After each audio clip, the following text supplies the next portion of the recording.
Si vous gagnez $1 par seconde, alors pour gagner $1 million, cela vous prendrait environ 11 jours et demi.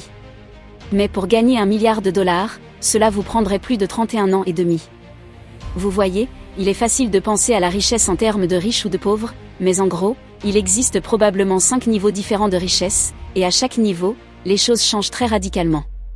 La différence entre ce qu'un millionnaire peut faire et ce qu'un milliardaire peut faire est tout simplement stupéfiante. Dans cette vidéo, nous explorerons à quoi ressemble la vie à chacun de ces différents niveaux de richesse et nous plongerons dans la façon dont les ultra-riches dépensent leur argent, y compris certaines des acquisitions les plus bizarres et extravagantes que vous ayez jamais entendues. Mais en regardant, vous réaliserez que l'un des plus grands changements qui se produisent à chacun de ces niveaux de richesse est la perspective, car les prix semblent relatifs à ce que vous gagnez. Ainsi, si vous comparez quelqu'un qui gagne $40 000 par an à quelqu'un qui gagne $400 millions par an, c'est 10 000 fois plus, ce qui signifie qu'une Lambo qui coûte $300 000 pour eux équivaut à dépenser $30. Une œuvre d'art de $10 millions semble être $1 000, une maison de $50 millions dans les Hamptons semble plus comme $5 000. Donc, pour nous, chacun de ces achats semblerait si important, mais pour un milliardaire, ce n'est même pas quelque chose à quoi il aurait vraiment besoin de penser. Et bien sûr, quand vous êtes si riche, ce ne sont pas seulement les objets et les expériences que vous pouvez acheter, mais nous y viendrons. Commençons plutôt par le premier niveau de richesse, le top 1, même si cette phrase est synonyme d'être extrêmement riche, si votre revenu dépasse environ $200 000 par an, vous seriez techniquement membre du top 1% des gagneurs mondiaux. Et donc, être dans le top 1% peut ne pas vous faire sentir aussi riche que vous le penseriez, car bien sûr, vous pouvez généralement vous permettre une belle maison et une voiture, mais avec ces choses viennent des coûts plus élevés, et donc vous ne vous sentez probablement pas très financièrement sécurisé, et vous êtes probablement toujours en train de travailler à temps plein. C'est pourquoi au-delà de ce niveau, la richesse commence à être mesurée en valeur nette plutôt qu'en revenu, car plus vous avez de richesse, plus vous avez d'actifs, et vous ne faites probablement pas votre argent à partir d'un salaire normal. Donc, le niveau suivant de richesse est une valeur nette de $10 millions à $30 millions. À ce niveau, vos besoins sont satisfaits, vous pouvez vivre très confortablement, vous avez une très belle maison, vous volez souvent en première classe internationale, si c'est une occasion spéciale, vous pourriez réserver une suite à 2000. Vous pouvez vous permettre tous les soins de santé dont vous avez besoin, et en fait, aucune situation financière d'urgence ne peut détruire votre vie.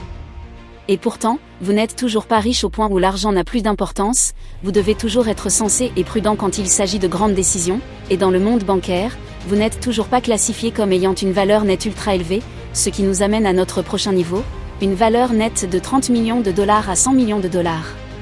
À ce stade, vous commencez à jouer dans la cour des grands, et très probablement, vous dirigez ou avez un intérêt de contrôle dans une très grande entreprise. Vous séjournez toujours dans des hôtels 5 étoiles, et vous avez plusieurs résidences partout dans le monde où vous pouvez séjourner également. Vous partez en vacances en pleine saison, par exemple, vous allez à Monaco pour le Grand Prix, ou à Cannes pour le Festival du film, et vous ne battrez pas des paupières quand le lieu où vous séjournez coûte 10 à 20 000 par nuit. Vous avez une assistance personnelle, et vous commencez à avoir des personnes à qui les autres doivent parler pour vous atteindre. Vous pouvez acheter à peu près tout ce que les gens normaux considèrent comme des choses que les gens riches achètent, comme vous pouvez acheter toutes les voitures que vous voulez, les bijoux les plus élégants, etc. Au lieu de voler en première classe, vous voleriez en privé, bien que cela dit, vous affrétez généralement un vol ou possédez un jet privé fractionné par l'intermédiaire d'un service comme NetJet, au lieu de l'acheter directement et de devoir l'entretenir. Mais encore à ce niveau, un autre grand changement qui se produit est votre cercle social. Vous commencez probablement à fréquenter des membres du Congrès, des sénateurs et des leaders communautaires, vous êtes probablement très respecté dans certains cercles très huppés. Intéressant cependant, puisque vous êtes probablement entouré d'autres personnes ultra riches, vous pourriez commencer à sentir que vous n'avez pas assez. Certes, vous venez peut-être d'acheter une nouvelle Ferrari, mais votre ami a une version en édition limitée où seuls 5 ont été fabriqués. Et bien sûr, vous avez dîné avec un gouverneur local, mais votre ami milliardaire vient de dîner avec le président. Même à ce niveau, les gens regardent toujours au-dessus d'eux, ce qui nous amène à notre prochain niveau de richesse, une valeur nette de $1 milliard et plus. Maintenant, avant d'entrer dans ce que vous pouvez faire en tant que milliardaire, ce qui est honnêtement assez fou, il convient de noter que le nombre de milliardaires sur la liste annuelle des riches de Forbes a considérablement augmenté ces dernières années, et il y a maintenant environ 2755 milliardaires connus.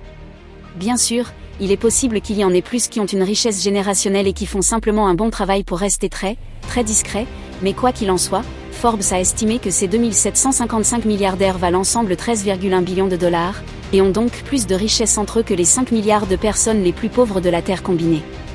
Après avoir vu ces exemples, nous avons maintenant une meilleure idée de l'ampleur d'1 milliard de dollars. Maintenant, regardons ce que vous pouvez réellement faire avec cela, car essentiellement, vous pouvez acheter n'importe quoi, et je veux dire n'importe quoi. Nous ne parlons plus seulement d'articles et d'expériences luxueux. Premièrement, vous pouvez acheter l'accès. Vous pouvez demander à votre personnel de contacter presque n'importe qui sur la planète et obtenir un rappel. C'est incroyable le niveau d'accès et de respect qu'1 milliard de dollars peut vous procurer, ou dans une heure, vous pourriez demander à vos gens de prendre contact avec quelqu'un et ils pourraient le faire. Et je ne parle pas seulement de contacter des célébrités, cela fonctionne de la même manière avec les personnes puissantes dans la politique également, surtout parce que le milliardaire peut bien être un donateur de leur parti politique. Donc, si vous êtes milliardaire, vous pouvez parfois rencontrer les chefs d'État et avoir des conversations avec eux, ce qui nous amène à la deuxième chose qu'1 milliard de dollars peut acheter, l'influence. En tant que milliardaire, vous avez de nombreuses façons de façonner la politique publique et les débats publics, et cela ne se fait pas toujours de manière malveillante, comme faire pression pour des impôts plus bas pour les riches, même si évidemment cela se produit. Mais le simple fait est qu'en raison de votre richesse et de vos connexions, vous pouvez absolument influencer de grands changements dans le monde, et pas seulement sur le plan politique, car une autre chose que vous pouvez acheter est l'impact à travers la philanthropie et la charité. Votre argent peut littéralement changer d'innombrables vies. La question est de savoir comment vous les distribuez. Mais l'une des plus grandes différences avec les milliardaires est souvent négligée, la capacité à acheter essentiellement du temps. Vous n'avez littéralement à attendre pour rien. Pas de file d'attente, imaginez, vous avez votre propre jet privé, vous vous présentez à l'aéroport quand vous le voulez, vous vous asseyez dans l'avion, et 2 minutes plus tard, vous êtes dans le ciel et vous pouvez aller où vous voulez. Quand vous arrivez, un chauffeur aura déjà été organisé pour vous récupérer et vous emmener où vous voulez. Votre assistant aura déjà obtenu la meilleure table au restaurant où vous avez mentionné vouloir manger. Tout ce dont vous pourriez avoir besoin est pris en charge pour vous. Cependant, croyez-le ou non, il y a quelques inconvénients à être aussi extrêmement riche. Tout d'abord, il est presque impossible d'avoir des relations émotionnelles normales à ce niveau. Il peut devenir de plus en plus difficile d'avoir des amis et des membres de la famille qui vous aiment pour ce que vous êtes. Ils existent, mais il est assez difficile de savoir lesquels ils sont, car votre monde est probablement rempli de courtisans et de personnes cherchant à profiter de chaque opportunité. Votre confiance et vos connexions avec les gens sont sans aucun doute considérablement affaiblies. Enfin, et surtout, aucun niveau d'argent ne peut vous donner vraiment tout, car la mort est le grand égalisateur, et perdre des êtres chers et perdre sa propre santé et faire face à sa propre mortalité sont des problèmes que aucun montant d'argent ne peut résoudre. En fait, si vous regardez cette vidéo et que vous vous sentez pauvre, je pense qu'il vaut la peine de réfléchir, car dans cette vidéo, nous avons examiné plusieurs niveaux de richesse, mais le fait que vous regardiez cela signifie que vous n'êtes nulle part près du bas de la pyramide de la richesse totale. Il est facile de regarder vers le haut et de se sentir frustré que certaines personnes aient tellement plus que nous, mais regardez vers le bas de la pyramide de richesse pendant un moment. Si vous avez accès à Internet pour regarder cela, plus de la nourriture dans le réfrigérateur, des vêtements sur le dos, un toit sur la tête et un endroit où dormir, vous êtes plus riche que 75% du monde. En fait, même si vous avez $1 à votre nom en ce moment, vous êtes encore plus riche que la majorité du monde qui est soit endetté, soit qui n'a absolument rien. Ce que cette vidéo met vraiment en évidence, c'est que riche versus pauvre est si arbitraire. Il n'y a pas seulement 2 groupes, il y a beaucoup de niveaux différents, et par rapport à la plupart du monde, vous pourriez bien être beaucoup plus riche que vous ne le pensez. Si vous avez apprécié cette vidéo, assurez-vous de vous abonner et d'activer les notifications.